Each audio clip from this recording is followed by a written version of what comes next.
Je travaille dans l'équipe AVIS, qui est l'équipe de visualisation d'informations, qui est dans le département de l'interaction avec l'humain, qui comporte 5 autres équipes. Mon travail de recherche s'articule autour de 2 axes principaux. La visualisation de données cartographiques, puis de l'autre côté, la visualisation de données temporelles, séries temporelles.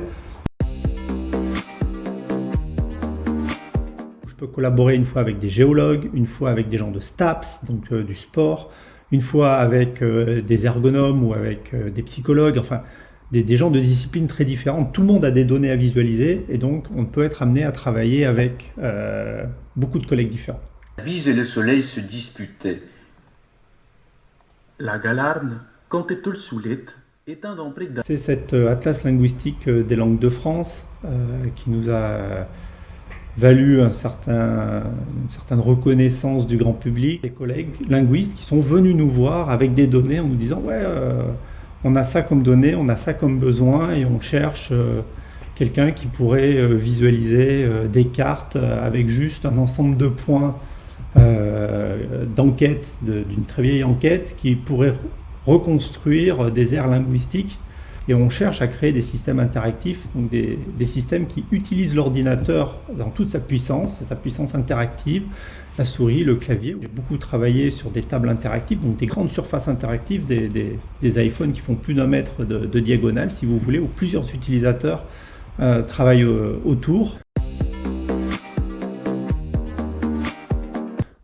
On lit des articles, on regarde des vidéos, on participe à des conférences, on teste des systèmes en ligne.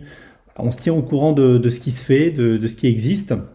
Et puis ensuite, on a des idées qui nous viennent en regardant ce qu'ont fait les autres. Donc on va chercher des données qui vont nous permettre de tester ces idées. On va chercher des données, les nettoyer, les compléter pour avoir exactement ce dont on a envie.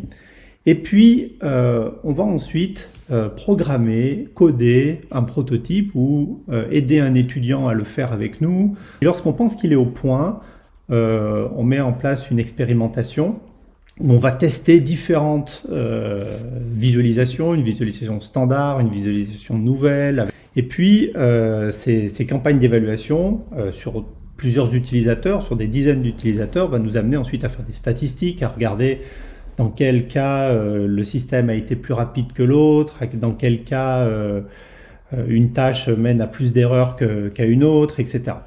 On va ensuite pouvoir écrire des articles, mais aussi faire des vidéos de nos systèmes que l'on publie en ligne, faire des posters. C'était quelques mots sur ma vie de chercheur dans la Graduate School Computer Science de l'Université Paris-Saclay.